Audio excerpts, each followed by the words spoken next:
Hi friends, మన Saturday singing time లోపల ఈ మధ్య కాలంలో అంటే 2-3 డేస్ లోపల మన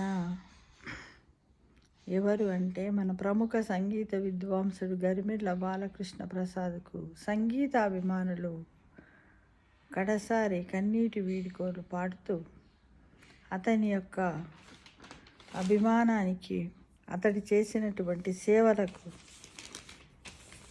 వాళ్ళు ఒక కవితను రాశారు. అది ఏంటంటే ప్రసాద మోహనం. ఇది నేను ఒక చోట సేకరించాను మిత్రమా. అయితే ఇప్పుడు నేను అది మీ ముందు ఉంచుతాను. ఏంటంటే మధుర మధుర మీ మోహన గానము, మధుర మధుర మీ మోహన గానము, బుధనుత బాలకృష్ణ ప్రసాద కవితము, బుధనుత బాలకృష్ణ ప్రసాద కవితము, వరనారదాముని వీణాగానము, వరనారదాముని వీణాగానము, సరవి అన్నయ్యకు సంపదైన గానము, సరవి అన్నయ్యకు సంపదైన గానము,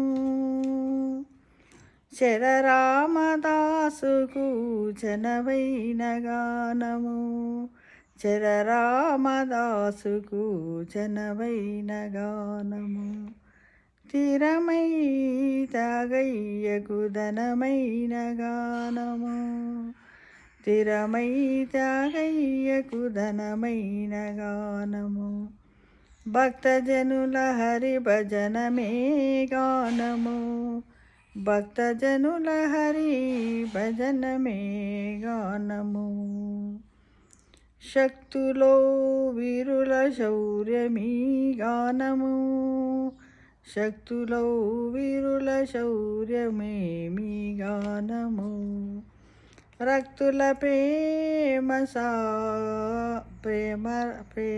రాగమే గానము, భక్తుల ప్రేమ సారగమే గానము, యుక్తి నరిగ పద యోగమే గానము, యుక్తి సరిగ పద యోగమే గానము, అలవేదంబుల నమరిన గానము, అలవేదంబుల నమిరిన గానము, వెలలేని వ్రేపల్లె వేణుగానము, వెలలేని వ్రేపల్లె వేణుగానము, అవి శ్రీ వెంకటేశు నామమే గానము, అవి శ్రీ వెంకటేశుని నామమే గానము, కలనైనా ఎక్కడ కానము కానము,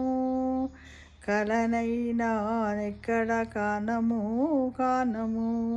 అంటే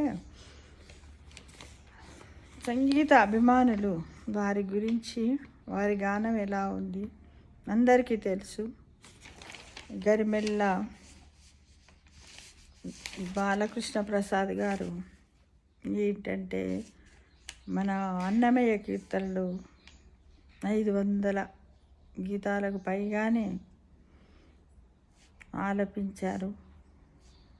తను సొంతగా రాసి ఆలపించిన విషయం అందరికీ తెలుసు. కాబట్టి వారు పరమపదించడం అందరికీ కూడా చాలా బాధాకరంగా ఉంది. కాబట్టి అందరి హృదయాలలో చిరంజీవిగానే నిలిచిపోతాడు. ఎందుకంటే చక్కటి పాటలు పాడి అందరినీ అలరింపజేసినటువంటి వారికి మనమందరము కూడా ఓం శాంతి అని వారి యొక్క పవిత్ర ఆత్మకు శాంతి కలగాలని భగవంతుని ప్రార్థిద్దాము.